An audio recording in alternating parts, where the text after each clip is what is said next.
Hello everybody, welcome back to another episode of The Casual Criminalist. As always, I'm your host, Simon. Wham's here? One of my writers, in this case, Matt. Thank you, Matt. Matt Grander. It's two Matts. This is Matt Grander. Derrick Todd Lee, the ghost of Baton Rouge. The format of the show, if you're new here, well, first of all, welcome. I've never read this before. We're going to read it together. We're going to learn about this ghosty Baton Rouge dude, Derrick. Let's jump in. Pack your bags and get your party hats and masks on, ladies and gentlemen. We're heading on a trip, and not just any trip, but a trip down to Louisiana. I don't know anything about Louisiana, except they make a delicious hot sauce. There's a hot sauce I pretty much always have in my fridge called Louisiana hot sauce. I don't even know if it's from Louisiana or if that's just a marketing thing, but it's delicious. Everyone knows about Louisiana in one way or another. In Simon's way, it's just hot sauce. From its unique dialect, amazing food, and the different celebrations, there's so much to enjoy. And do I even need to mention Mardi Gras, the floats, the masks, the drinks, the music, the beads? All of it is wonderful. And I've always wanted to go and experience it. Hell, I remember discussing it with some of my friends at some point years ago, but life goes on. Maybe one day. Yeah, what's with all the throwing of beads? Like Mardi Gras where people are like throwing beads at each other or something, right? What's that about? It's weird. But much of that is in New Orleans, and we're here to discuss Baton Rouge, the capital of the state of Louisiana. I kind of thought New Orleans. Isn't that... Oh, it's hardly ever the biggest thing, is it? It's like you name the state and then you think, oh, I don't know, like Detroit, Michigan. You then find out that Detroit is not the capital of Michigan. You're like, what the f***? Come on. More specifically, we're here to discuss a string of crimes and killings that took place between August the 23rd, 1992 and March the 3rd, 2003. That's an 11-year run. That's not good. In that time frame, several attacks occurred in at least 2 locations in Louisiana, though most happened within the city of Baton Rouge. During that time, several women were attacked, violated, and unfortunately, most of them were killed, all at the hands of a deplorable and sadistic man. This man went out of his way to stalk and murder women, all because he believed himself to be better than them, even though that clearly wasn't the case. Filled with anger and fueled by rage, he was merciless, vicious, and he'd do anything to get what he wanted. So as we venture into the darkness once again, we now come face to face with a monster who, without any shred of remorse, stole the lives of 7 women, all for his sick gratification, and put the whole of Louisiana on notice and in a stranglehold of fear. This is the dark and twisted tale of Derrick Todd Lee. Peeping Tom. Now let's step back for a moment and rewind to the very beginning. Derrick Todd Lee was born on November 5th, 1968 in St. Francisville, Louisiana. One of 4 children, it didn't take long for Lee to run into an old friend of the channel. That's right, everyone. You know, I know what it is before he even says it. He's going to be abused as a kid. He's going to be beaten and all such horrible things. That's right, everyone. It's childhood abuse all over again. First of all, his birth father was largely out of the picture. Not a good start. It was a combination of things between his bipolar disorder and psychosis, along with simply being in jail for most of his early years. That's not good, because his dad's out of the picture, and he also has all of these things which, like bipolar and psychosis and stuff, that can be, there's genetic indicators for that, right? That's something that can be passed down. It got to the point where Derrick's father actually was sent away for the attempted murder of his ex-wife, so not the best foundation to build upon. His mother got remarried, but his stepfather was an abusive pile of waste that would beat Lee when he was only 3 years old, as his mother was forced to watch. Not that she ever wanted to intervene, as his mother was quite the domineering woman. Yeah, this is a recipe for making your kid a piece of shit, so don't do this, okay? Try and keep your family together. Try and not beat your children. Try and not beat a 3-year-old child. How about we try out that? School wasn't much of a reprieve either for Lee, as he was tormented relentlessly there as well. One thing that was clear about Lee, ever since he was little, was that he had very limited intelligence. Perhaps this was because of some underlying learning disability, or perhaps he just simply wasn't all that bright. But either way, he was put into special education classes to help him learn and move forward. His peers mocked him endlessly for this, calling him an idiot and calling him slow. Lee also showed other developmental difficulties during his school years as well. When he was younger, he was known to suck his thumb in class, even when he was too old to be doing so. On multiple occasions, he referred to his female teachers as mama. I swear, this is the embarrassment that every child goes through at some point, and it's like, it's almost like a cliche, but at some point, you're going to call your teacher mum or dad. It's just going to happen. And I don't really remember a specific instance of doing it, but I absolutely know that I did it because I'm like, I can remember the embarrassment. You're like, oh, you're not my mum? What have I done? Now, I understand there have been times when students have accidentally called a teacher mum before, but in this case, it seemed rather deliberate, almost pleadingly. Now, I'm not a psychology expert, but if I had to make a guess, Lee did these things as a way to look for a motherly figure, an authority figure that he could trust to turn to, someone he clearly lacked. Not only did his mother not seem to care for him much in the first place, but between Lee's father and her second husband, she had a whopping 13 children to look after. So whatever small bit of love and attention she had to give him was already spread even thinner as it was. So when I had one kid, I was like, I love this kid so much. If I have another kid, do I have to share? Does my love get divided between the two kids? And I heard this nice quote or whatever or saying, and it's like, no, your love just grows. And that made me feel better about it. And it's true. It's like now I just love both kids. It's just I have more love. It's so nice. But I feel like there must be a tipping point, by the 7th or 8th kid, where you're like, God damn, there's only so much love to give. Right? Or does it just keep on growing? All the abuse, all the neglect, all the lack of love fostered a rage, an anger inside of Lee. And he let it out in the only way he knew how. By killing animals. Ding, ding, ding, ding, ding. Another psycho serial killer checkbox right there. He's got the child abuse. He's got the killing animals. He's going to be torturing them. Another check off the serial killer list for this one. And the sinister seeds for the violence to come were officially planted. Another way he found to relieve his dark urges? Peeping. Yes, as the title of this chapter alludes, Lee got his young rocks off by peeping into the windows of unsuspecting women, watching them undress, watching them change. Perhaps not as deranged as murdering animals, but creepy nonetheless. Yeah, I'd say peeping at things is creepy, but it's not murdering animals. It'd just be like, oi, knock that off. You're not allowed to do that anymore. He'd be like, sorry, Mum. Whereas the murdering of the animals is you need to see a psychiatrist. Or a psychologist, or whoever treats your problems, because that's a problem. Especially when it reportedly started when he was only 6, and the person he was peeping on with it was his own cousin. Oh, you're not doing the South any favors, are you there, Derrick? This was his way of having a bit of control, a bit of power, something he never had in his everyday life.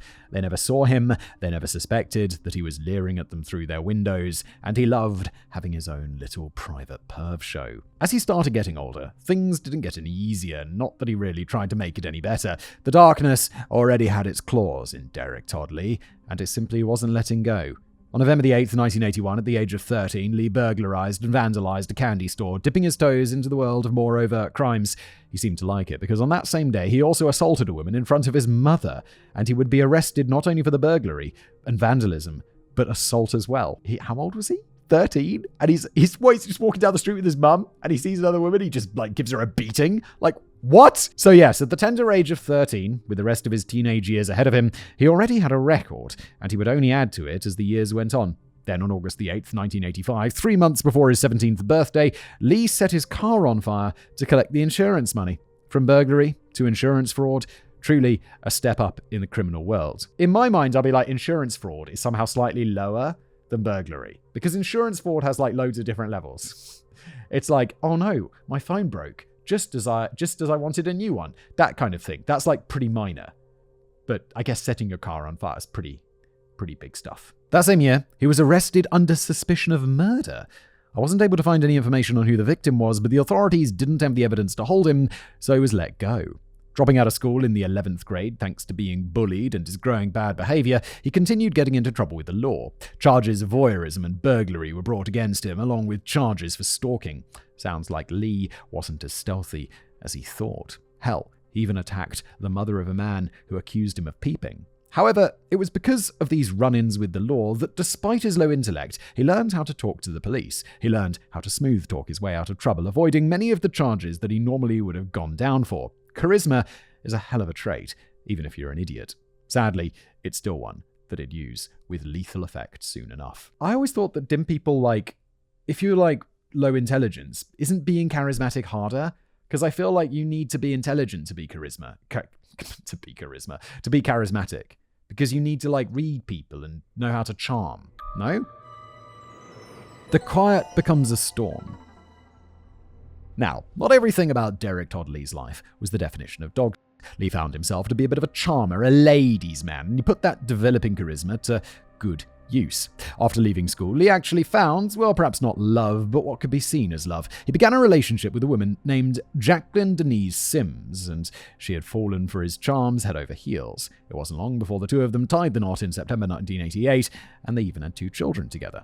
On the outside, things looked great. They appeared to be a loving couple, and Lee seemed to settle into married life and fatherhood fairly well. Their little family made a home for themselves in Zachary, Louisiana, where Derrick worked several blue-collar jobs around town, including as a pipe fitter and a concrete finisher. To his friends and family, he was all smiles, just a caring and friendly guy, even though he was constantly beating his wife. Oh, good. I did not expect that to be coming. It's like, oh, there's Derrick. What a nice guy. He's, out in the backyard doing some barbecue, going inside, being his wife. Yes, is anyone actually surprised? I mean, I was surprised by the way you set it up, Matt. Sometimes a dirtbag is just a dirtbag, especially when he actually threatened her father with a gun in 1989, but again, is anybody surprised? Speaking of Mr. Sims, the father I assume, it's reported that he was actually killed in an explosion at a plant near Baton Rouge. Why do I bring this up? Not because Lee had anything to do with said explosion, but because he and Jacqueline filed a lawsuit against the plant for the wrongful death of her father and actually got a very large chunk of change from said lawsuit. So, what did they do with the money? Did they save it or invest it? I'm guessing the answer's no. It went up their nose. No, I don't know that. Let's see. Did they put it towards a college fund for their 2 kids? Well, I'm sure Jacqueline would have loved to do any of those things, but unfortunately, Derrick Todd Lee had other plans. Wait. It was her dad, though. She should have first say on the money, even if you're married. You see, Lee liked to look good. He liked to impress those around him, especially the ladies. So when he came into all of this money, he started spending it like it was burning a hole in his pocket. Gold chains, nice clothes, fancy cars, you name it. He bought it, especially if it made him look more wealthy than he actually was. That's never a good idea. It's better to look less wealthy than you actually are, in general.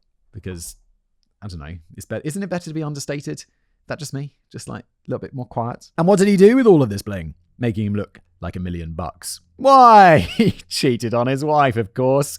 Yes, this sack of shit had no problem using all of that new drip to attract all the ladies around him, even with his wife and 2 kids at home. Armed with his charm and his shiny toys, he was able to lure all of these women to him, getting as much sexual gratification as he possibly could, all at the expense of Jacqueline. It soon got to the point where she couldn't take it anymore, and she left him, taking the children with her.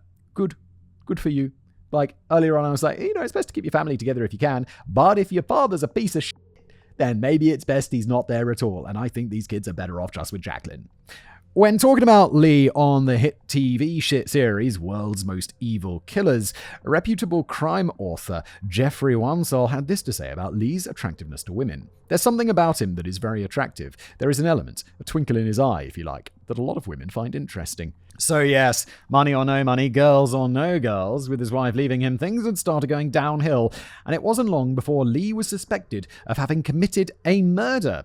Well, holy again, my dude, like 2 arrests for murder, or 2 suspicions of murder in like a couple of years is like, you're going to be getting down to some murder sometime, aren't you? Like, why are you there? Why are you even a suspect? A number of times I've been a suspect in a murder case? Fucking none. I imagine almost everyone listening to this, none. Now, the case I'm about to relate to you has been officially solved. Everything is suspected and alleged, but Lee is the prime suspect, so we'll be going off the idea that he did it. I mean, yes, of course, going off the idea, in our opinions, and the opinions of maybe some others, but definitely not stating any of this as fact. 41-year-old Connie Warner was living in the suburban neighborhood of Oak Shadows, an ominous name if I ever heard one, in the city of Zachary, Louisiana. Yeah, but fortunately it's in the city of Zach, which is the least ominous city name outside of Gary, which is a real place. She was a successful accountant and a loving mother and lived with her daughter Tracy. On August the 22nd, 1992, she was reported missing by her family. When police went to her home to investigate, her car was still in the driveway, but her house was in disarray. It appeared to them that a struggle had taken place. Blood was found staining the floors of numerous rooms in the house, and her washer and dryer had been moved from their initial placement, as if she had held onto them for dear life when she was assaulted and dragged from her home. One of the biggest pieces of evidence, however, was her car. Despite being parked neatly in the driveway, the police found vomit inside the car and were able to prove that it belonged to Connie. It's suspected that Connie was dragged from her house and placed in her car, where she vomited as a result of the stress of what was happening to her. It's then believed that the killer used her own car to drive away from the house, killed her, dumped her body, and then drove all the way back to the house where he parked it just as he had found it and then simply walked away. That's a bad idea. Why are you returning that car to the place where you kidnap someone. You got to burn that car. You already know how to burn cars, Derrick, allegedly, if this is you. Maybe it's not you because you didn't burn it. You burned that car for insurance fraud. You've got to burn it. Use fire, Derrick. Come on. Connie's father, Jack Brooks, had just recently changed the oil in her car, and given the levels of oil in the car in conjunction with where she was found, he believes this theory adds up. Connie's body wasn't found until 2 weeks later off Pittsburgh Avenue near Capitol Lake in Baton Rouge. Her body was already heavily decomposed by then, but it was clear that she'd been severely beaten, and the cause of death was a skull fracture. As for any other sort of evidence that could have been pulled from the body or surrounding area, well, sadly, Mother Nature had other things in mind. You see, during the time that Connie had been missing and her body had been rotting near the lake, Hurricane Andrew had blown through Louisiana on August the 26th, 1992, and in doing so, had destroyed any lingering evidence in the area of her body. So, what makes the police and the general public believe that Lee was responsible? Believe, but not factually know, importantly. Well, not only was this the same neighborhood of a murder that we'll be discussing soon enough, but a quote from Connie's daughter, Tracy Bryan, is quite telling when it comes to an incident that happened to Connie right before she vanished. Quote, "I had come home from a weekend out, and my mother was just not in the house, and she couldn't see to drive at night, so it was just very unusual for her to be out.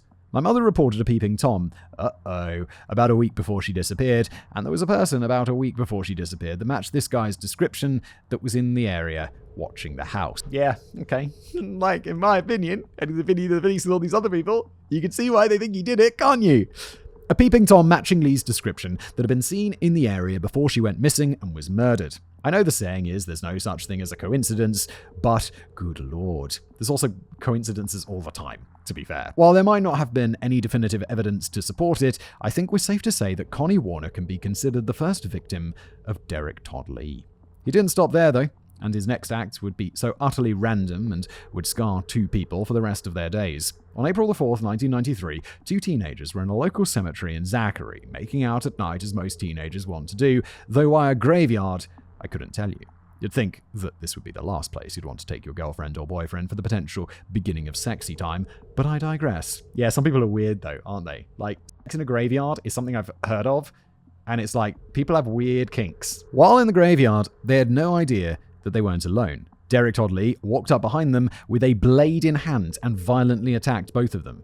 Thankfully, they survived and were found by the police when an officer was driving past and saw a light in the cemetery. Both of the kids were heavily traumatized, but the girl, Michelle Chapman, was able to describe the man who came out of the shadows and tried to kill her and her boyfriend. She told the police that he was an African-American man with a round face, short hair, a large forehead, thin eyebrows, and a thin pencil mustache. Police Chief David McDavid, great name. Yes, that is his real name. David McDavid. If your name is McDavid, why would you call your son David? Why? He was a detective at the time of the attack on the teenagers. Recounting the event, he stated how the boyfriend never fully recovered from the attack, at least mentally. Quote, "They were doing what teenagers do, making out. One of our police officers was driving down the roadway, saw a dome light on, went into the cemetery, and came up on both of the kids who had been attacked brutally with a hack blade. Both of them lived, but the boyfriend still today won't talk about it. My understanding, he sleeps with the light on. That was a pretty brutal attack."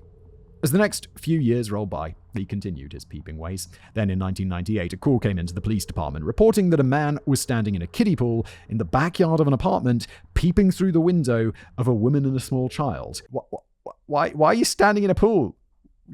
Why? What are you doing? You just got, there's a weirdest image in my mind now of just a dude like standing in a backyard in a pool. Like one of those little paddling pools. Why? The place... Shadow Oaks, the same neighborhood that Connie lived in before she was peeped on, attacked, kidnapped, and murdered. The police, including McDavid, went there immediately and saw Lee making a run for it, cutting across the road and making a mad dash for the graveyard area, trying to avoid the cops. While searching for him, they found his vehicle. They knew of Lee from his previous crimes, and they knew of this vehicle, so they blocked it in and just waited. Soon enough, Lee came out from the graveyard attempting to get to his car, but he was quickly apprehended and placed under arrest for peeping. Eventually, he was like, okay, gotta go get my car. Maybe the police have grown bored, but they're still there. You just gotta wait. You just gotta leave it, dude. You gotta go on the run or not on the run. Make up your minds. However, this didn't lead to any jail time, only 2 years of probation. I mean, fair enough. He's like being a peeping Tom. It's a bit weird. Wait, who is he peeping at? Of a woman and a small child. Well, I'm guessing he's more interested in the woman because we don't have any sort of that weirdness so far. So I would say like 2 years of probation. Seems pretty fair. From that moment on, David McDavid, but he should be on a list, obviously. Put him on that list so we keep a watch on him. Take his blood, take his fingerprints, keep him on that list. From that moment on, David McDavid was honed in on Derrick Todd Lee since he suspected that Lee could have been responsible for murdering Connie Warner. His habit of peeping into people's windows was well known. It was documented that Connie had reported a peeping Tom looking in on her a week before she was killed, and he seemed to have a proclivity for graveyards. They didn't have any evidence to bring charges against him for either the murder of Connie or the attack on the teenage couple, but McDavid never forgot Lee, and with everything to come, he'd always call for other investigators to look at him as a suspect. Sadly, they didn't listen until it was too late. The Baton Rouge Serial Killer. It was after his latest arrest for being a creepy pervert that Lee kicked his killing spree into full gear. April the 18th, 1998. That day, a 3-year-old child was found wandering out front of his home in Shadow Oaks. It all just seems to be this one neighborhood, doesn't it? When a neighbor came to make sure he was okay, she asked why he was all alone. He simply said that he was looking for his mother, 28-year-old nurse Randy Mabrewer. Oh no. Oh God, how old was this kid? 3 years old? Oh no, that's how old... No, none of my kids. My kids are 4 and 2. Oh no. When the neighbor went inside the house, she quickly found that Randy was nowhere to be seen, but parts of the house were in disarray, and there was blood in several areas of the home. She called the police and they began investigating. Right away, they found that most of the blood could be found in Randy's bedroom. They found clumps of her hair that had blood on the ends, as if they'd been viciously ripped from her head, and they found one of her contact lenses sitting in a pool of blood. They also took a note that her car had recently been moved and that her keys were missing. Sound familiar? Yes, it does, and I don't like this at all. Detective McDavid was called in to take over the case, and after taking a look at the crime scene, he instantly thought of Derrick Todd Lee. He lived just a few blocks from Randy's home, and wouldn't you know it, Randy just happened to live within spitting distance from the home of Connie Warner. Hell, you could even see Connie's house just by standing in front of Randy's front door. And about the car, it was clear that it had been used to take her from her home. McDavid and the police went to speak with Lee and asked to search his home, to which he agreed. They looked all over his house trying to find evidence, but they couldn't find anything. But something strange of note did occur. Detective McDavid described it best, quoting, "I'll never forget that night I was in there. You know, he was kind of pacing back and forth in the area of the house. And I thought somebody was watching him. When I was searching his closet area, all of a sudden my hair stood up on the back of my neck, and I turned. He was right there behind me. So I kind of pushed him back, told him to step back, you're too close to me. It just bothered me that he was that close to me. And I don't know if I was getting close to some evidence or what. Right after that, he told us to leave the house. He didn't want us there no more. He had given us consent to search, but he also had the right to revoke that consent. And I guess either I was getting close to something there in the closet, but he asked us to leave. Not suspicious at all, is it? It's extremely suspicious. The problem is, he's like, let them in to search, and then he sent them out. And he's like, well, okay, they're probably going to come back with a warrant as soon as they leave, like pretty quickly. So he's got to get rid of whatever evidence is in that cupboard, because that's where they're going to immediately search first. So you've kind of given him notice. Even with Lee giving the police the old heave-ho out the door, that didn't stop them from continuing their investigation into the matter. When they returned to that Randy's house the next day, they found something interesting. A pink garbage bag was found outside Randy's house, right in front of her front door. At the time, the police didn't know just how important that little pink plastic bag actually was. For the time being, they simply put it away with the rest of the evidence. As the days and weeks rolled by, the case got colder and colder, even when all eyes were fixed on Derrick Todd Lee. Randy Mabrewer was classified as missing, presumed to be dead and murdered, but without a body, there was nothing the police could do. Her body has never been found, even to this day. You want to know the infuriating part about all of this? Outside of Randy's case, this all could have stopped in 1999 if it wasn't for a simple thing.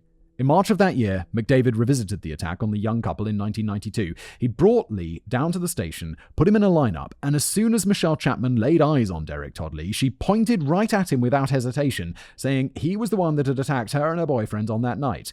McDavid was elated, and he had an arrest warrant drawn up immediately to be taken to a judge, only for it to be shot down. The reason? Statute of limitations. Apparently the statute for assault in Louisiana at the time was 5 years. They'd missed the mark by 2. Frustration isn't even a strong enough word. Okay, so they know he did it. I mean, that's kind of wild. Like, 5 years seems pretty short for, like, assault. Like, it was like, I don't know, like stealing or being a perv, like a peeping Tom on adults. It's like, yeah, okay, 5 years, statute of limitations. But assault? He stabbed people with knives in a graveyard. That should not be like something you can't chase up after 5 years. Over the next few years, Lee didn't do himself any favors when it came to staying out of the eyeshot of the authorities. He was arrested for several things such as robbery, trespassing, peeping, and some even more serious offenses. He was charged on June 1st, 1999 for stalking a woman named Colette Walker on 2 separate occasions. And then in 2000, his luck started to run out, but only a little. On January 22nd, Lee had gone out to a bar with his girlfriend, Cassandra Green. It should be noted that at the time, Lee was still married to Jacqueline. Can you say slimeball? However, on that day, Cassandra found Lee flirting with another girl, ironic given their situation, and she confronted him about it. And so what did Lee do? Why, he beat the shit out of her in the parking lot. Of course. God damn, really? How dare this woman that I'm cheating on my wife with actually get upset when I flirt with another girl? Obvious sarcasm is obvious. Lee clearly thought that as a woman, she had no right to tell him what to do or how to act, and so he brutally punished her. It was a power issue with Lee, you see, an issue of a woman, any woman, having more power or control than him, being better than him in any way. It was something he couldn't tolerate. Someone's got mummy issues. And the cherry on top, while trying to escape the situation, the idiot hit a police deputy with his car in the parking lot before speeding away. Thankfully, both the officer and Cassandra survived, but this was his first major slip-up, and it would cost him. For all that, Lee was taken in, and being on probation, he was finally put into prison for 12 months. That's it? Did we just say he hit a police deputy with his car while fleeing from a crime, and he got a year in prison? Are you smoking crack? That's right, for assaulting his girlfriend and running over a police officer, the man was given a year behind bars. After getting out of prison, though, that's when things escalated to an evil degree. You see, a woman had put him in prison. A woman had embarrassed him and gotten him in trouble. A woman had made a fool out of him and taken his control, his power, away. That couldn't be tolerated, and Lee would do whatever he could to get that power back, no matter how many women had to die. He moved his hunting ground from Zachary to Baton Rouge, and he didn't waste any time at all. Gina Wilson Green was the 39-year-old nurse who lived in the Baton Rouge area. In the days leading up to her murder, she had a feeling of unease, as if she was being watched, and she told her mother as much. She had the feeling that she had eyes on her all the time, and she was right. On the night of September the 23rd, 2001, Derrick Todd Lee made his move, forcing his way into Gina's apartment. He savagely beat her, and then he strangled her until she was no more. Afterwards, he picked Gina up and placed her into bed, before simply making his way out, sight unseen. Her body wasn't discovered until 2 days later when a co-worker went to her apartment to check on her out of concern, and discovered the body. Crime author Susan Mustafa recalled details about Gina for World's Most Evil Killers, describing how her death affected her neighbors. This victim was beautiful and successful and ambitious, and it was scary for those who lived in the area because the killer had attacked her in her home. It wasn't long before Lee would strike again, because 4 months later, another body was found. This was 21-year-old college student Geraldine Barda Soto. She lived in a trailer in the town of Addis in West Baton Rouge Parish, Louisiana, with her husband at the time. Just like Randy and Gina, she was beautiful, she was successful, she had a whole life ahead of her, and was ready to take the bull by the horns, until it all came to a halt. On the night of January 14th, 2002, Derrick Todd Lee came waltzing up to the door of Geraldine's trailer while her husband was away. Using his inherent charm, he convinced her to trust him and let him inside, asking if he could use her phone. Why do we know he asked for the telephone? Because that same phone was used to crack her skull. After the initial hit, Geraldine fled to her bedroom, where her husband kept the gun. The two of them fought over the weapons. Since etchings from the gun were found on the ceiling, Lee got control of the gun, and Geraldine was able to break away and tried to make a run for it, but it wasn't enough. Lee caught up to her. He raped her, and he stabbed her over and over until she was dead. Afterwards, he simply walked out once again, leaving her in the hall of the trailer in a pool of blood for her husband to find. But there was a history of domestic disputes between the couple, so her husband was the prime suspect from the jump and remained so for over a year. 4 months later, though, it happened again. This time his victim was 22-year-old grad student Charlotte Murray Pace, who he attacked on May 31st, 2002. She had just graduated from Louisiana State University. She had her whole future planned out. She was looking forward to moving to Atlanta to start her career soon. And at the time, she lived with a roommate in a small house on Stamford Avenue in Baton Rouge. The kicker? She was only a few houses down from where Gina Green, one of his previous victims, had lived. That night, there was a knock on the door, and she had no idea that death was on the other side of it. Lee forced his way inside and he attacked her immediately. Charlotte didn't go down without a fight, though, as there were several defensive wounds on her when she was found by a roommate later that night. This act of defiance, this will to fight and to live, only seemed to further enrage Lee. Just another woman who was rejecting him, another woman who simply wouldn't do as he wished. He beat her viciously in every meaning of the word. There was blood all over the house. There was a hole in the wall from the assault, and after beating her to a bloody pulp, he raped her. Then, armed with a screwdriver, he destroyed her, stabbing her a total of 81 times. She passed away during the assault, but the number of times he stabbed her suggests that even when the struggling stopped, his rage did not. He continued to stab until it subsided. Elizabeth Yardley, an associate professor of criminology, examined the case for World's Most Evil Killers and had this to say about why Lee went after the women the way he did. They were beautiful, they were intelligent, they were independent, and this was very deliberate. He is killing women who he sees as behaving in ways that women shouldn't behave. He believes that women should be docile and compliant and do what men tell them to do. And with regards to Charlotte, perhaps the most savage of his murders, she had this to say. This level of violence shows an absolute contempt for the victim, a hatred of the victim. And when we look at the kind of person Charlotte was, she was independent, she was successful, she was somebody who could well stand up on her own 2 feet. She didn't need a man. This is the kind of woman that Lee absolutely detested. With several bodies already starting to pile up, the people of Baton Rouge were scared. The police were on high alert and the media was in a frenzy. A serial killer was on the loose, and it wasn't long before they gave him a name. The Baton Rouge Serial Killer. It's not the most creative moniker, but it gets the point across, and he wasn't even close to being done yet. No, I don't like it when they get cool killer names. They should have names that are like this, that are boring or slightly offensive to them, like the Small Willie Killer, this sort of thing. Blood in the Bayou. It was only after the murder of Charlotte that the authorities in Baton Rouge started to put the pieces together. I don't blame them for this, as many of them seemed random from the get-go, especially since none of the victims had any previous links to each other or the killer. But with this newest death, and the fact that now 2 of the victims had lived and were killed so close to one another, they began working under the assumption that they now had a serial killer on their hands. All of Louisiana was in a panic, and they wanted justice done as quickly as possible. A multi-agency homicide task force was created and set up in Baton Rouge, one that included Baton Rouge PD, the FBI, the Sheriff's Department, Louisiana State Police, and police from all over the different towns and cities where the bodies had been discovered.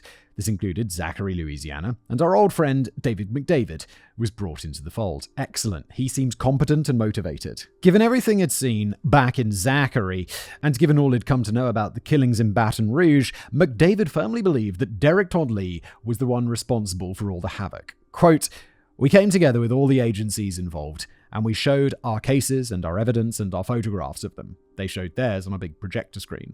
Pretty much their cases matched up to ours. And I said, hey, this is our guy here. You need to look at him.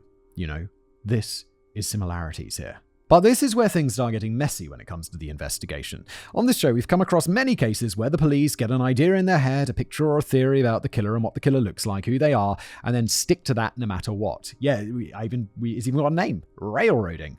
It's nonsensical, it's infuriating, and sadly we see it with this case too. Yeah, but don't we know it's him?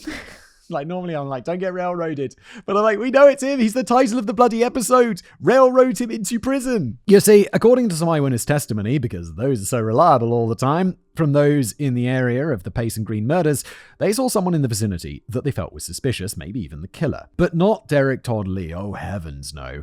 The person they saw was a white man in a white pickup truck. And as we all know, Lee was a black man, which instantly ruled him out as a suspect. McDavid repeatedly asked the other members of the task force to reconsider.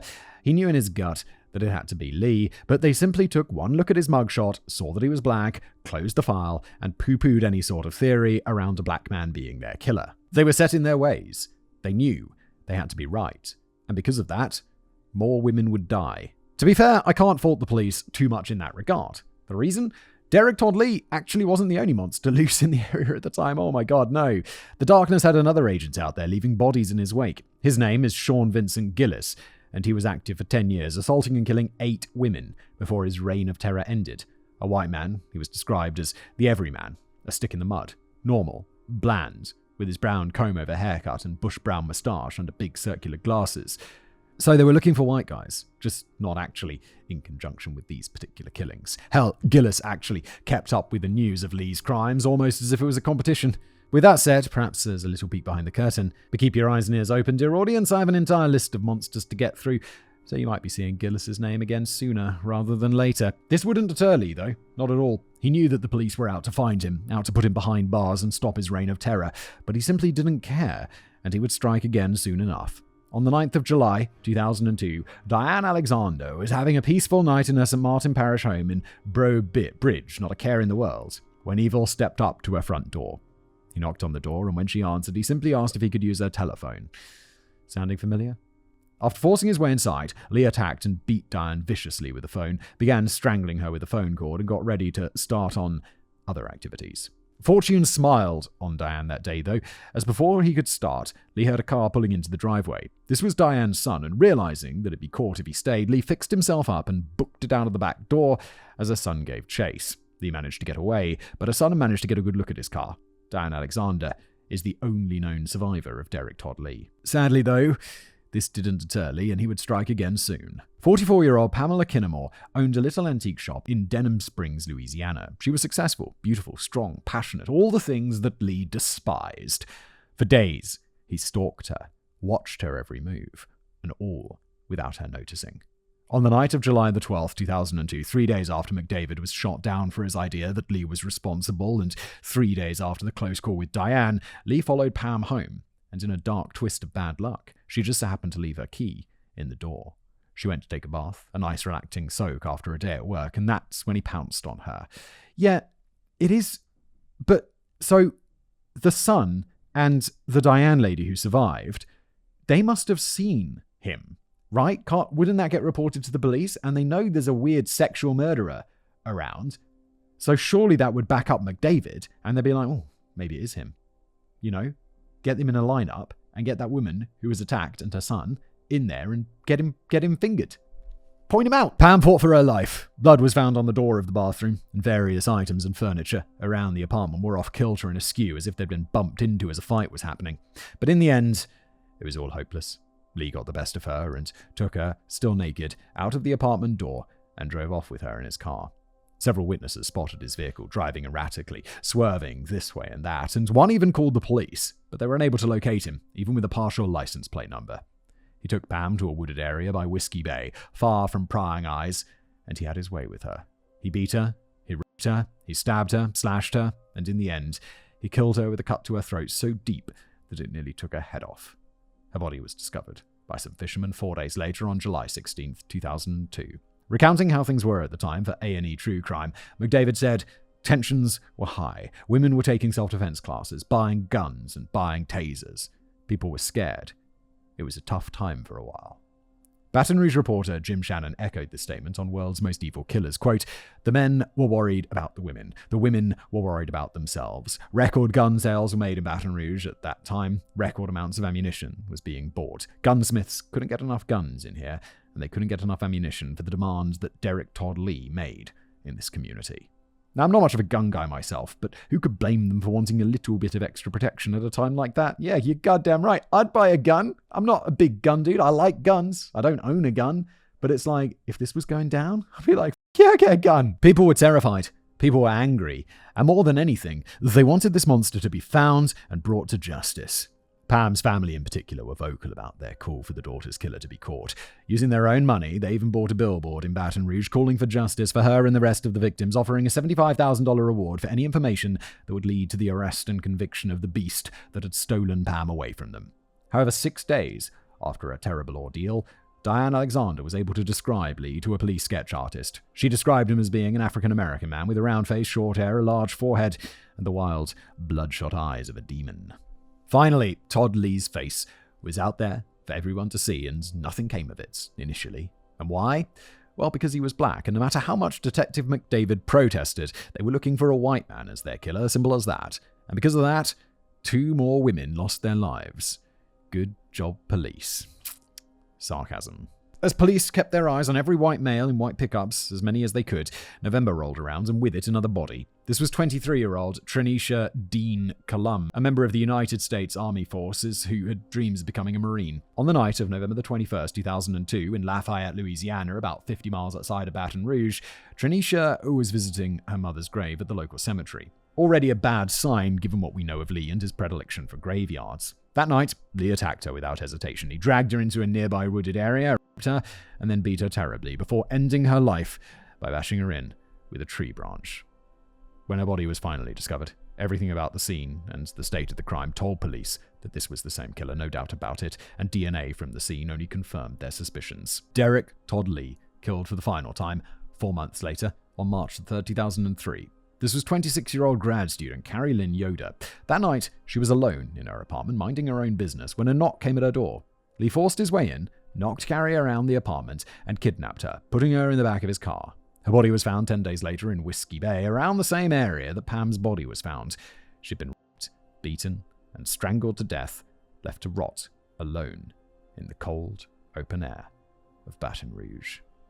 Derrick Todd Lee had taken the lives of 7 women, all for no other reason besides they were beautiful, strong, and independent, something that Lee could neither fathom nor tolerate. And once again, everybody, don't fuck up your kids. Thankfully, his reign of terror was soon to come to an end, and all thanks to perseverance and our old friend DNA. Yes, DNA! Let's get him in prison! Get him in the chair! He deserves to die. This is the South. Let's electrocute him to death. How many times has a case come down to the simple factor of DNA? It's the definitive evidence, the coup de grace, the piece de résistance when it comes to a court case. It should be common knowledge, but it bears repeating. Everybody's DNA is different, unique to that specific individual, and if your DNA, whether it's blood, spit, semen, skin, etc., is found on the body or nearby, you're basically screwed if they can match it up. Another neat thing about DNA is that it can also show your ancestry down to the smallest percentile. If there's a percent of you that's Native American, tests can show it. If you're Asian, specifically of Japanese origin, easy enough to determine. If a suspect is believed white but actually black, well, yes, DNA can tell us that too. For months, the majority of the task force was firmly under the impression that the killer stalking their streets was a white man. They believed it fully, even when others, namely David McDavid, were telling them otherwise to broaden the horizons of their search, while they were about to be forced to, and with it, the first domino in ending the bloodshed would fall. DNA from the killer was left on the body of Carrie Lynn Yoder, and they had it sent away for testing. Remember, DNA, while certainly not brand new science, was still developing in the early 2000s. It had come a long way from what it was, though, and law enforcement and the public had a much better understanding of how it worked. The DNA was sent, it was tested, and the results sent a wave of surprise and realization throughout the task force. The ancestry of Baton Rouge Serial Killer was 85% African. This flipped the whole investigation on its head and opens their eyes to a multitude of possibilities. Diane Alexander's attacker, the one they wrote off as a random attack by another perpetrator? Well, now it was clear that it might have been the work of the beast that they were hunting. Press conferences were held. The police, with egg firmly on their faces, they admitted they were wrong, that it was a black man, not a white man, that was going around and killing people. Flyers, with the newest police sketch, were hung on the streets, and billboards were erected with that same picture. The public was aware now that the killer had a face, and they were on the lookout. For David McDavid, the realization was also vindication. All along, this guy was in our area. Early on, we had clues he was involved in Warner's murder and Brewer's disappearance, but we didn't have any training on DNA. It was a tough learning curve. Years later, we were able to present enough evidence for a judge to issue the DNA warrant. On May 26, 2003, the task force was able to get a warrant for Lee's DNA to test it against the DNA at the crime scene. If you're Lee, right, and you're just wandering around in your town and your face is up on a billboard everywhere saying 75 grand if you give any information about finding him, and you look like that dude, you have to leave town, my dude. You have to leave the country. You've got to go to Lebanon. It's time. David McDavid was the first officer at the door, knocking loudly and looking Lee right in the face as he opened the door and showed him the warrant. Getting a swab from Lee, they sent it to the lab. It took 3 weeks, but the results came back, and they were definitive. Derrick Todd Lee was the Baton Rouge serial killer, responsible for the deaths of Gina Wilson Green, Charlotte Murray Pace, Pam Kinnemore, Trinisha Cullum, and Carrie Lynn Yoder. The police had their man, but where was he? Look, if his posters all around town and he hasn't fled, if they come to his house and take his DNA, and you know it's going to take a little bit of a while to run, but you know that that's going to link you to those crimes, you gotta go. It's a miracle they didn't arrest you. The answer? About 500 miles away. Right after the police had taken the swab and left, Lee wasted no time. He got in his car and made the drive from Baton Rouge to Atlanta, Georgia. Thankfully, it didn't take long to track him down, and luckily he hadn't had the chance to kill again before he was finally arrested. On March 27, 2003, U.S. Marshals found Lee walking down the street near a college campus, undoubtedly casing the place, looking for another beautiful and successful young lady to butcher before it all came to an end. He was swiftly apprehended, arrested, and extradited to Louisiana. The reign of terror was finally over. Dude, Atlanta's not far enough, dude. You gotta go further than that. You gotta go to Lebanon. Come on! After his arrest, a search warrant was executed on Lee's house, and it was a gold mine. You know how a lot of serial killers will take something from the body or the scene as a memento, something to remember it by? Well, Lee was no different, since he'd taken the victim's cell phones or car keys back to his place so that he could relive the memories over and over again. Makes sense in a twisted way. Lee repeatedly used the victims' cars to transport and dispose of their bodies before returning them to their homes as if nothing had happened, so it makes sense that he'd keep the keys. When he was later interrogated by the police, Lee was tight-lipped. He didn't say a single word, no matter how much evidence they had against him. Thankfully, he didn't have to, since the DNA in his souvenirs spoke volumes by themselves. The cherry on top? The DNA got another match, this time for the skin underneath the nails of Geraldine DeSoto, and Geraldine's husband was officially cleared of all suspicion at this time. Oh, and remember that pink trash bag that was left out in front of Randy Mabrua's home back in Zachary when she went missing in 1998? Well, guess whose semen was also found on it after all those years? Yes, that's right. Derrick Todd Lee. It took over a year for this case to hit the courts, but in August 2004, Derrick Todd Lee went on trial for the murder of Geraldine DeSoto. The defense tried to have him ruled incompetent to stand trial, not because he was insane, but because he was stupid.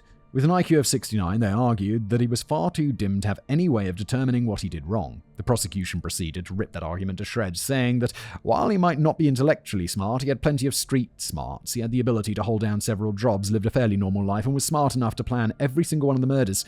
This guy knew what he was doing, and he might be dumb, but he was good at killing. He was charming enough to get these women to let him into their homes, and he was smart enough not only to kill these women, but also dispose of them in a semi-effective way. In describing Lee while in court, reporter Jim Shannon had this to say: "When you would see Derrick Todd Lee come into the courtroom, he would be dressed extremely well, closely shaved, trimmed up, so to speak.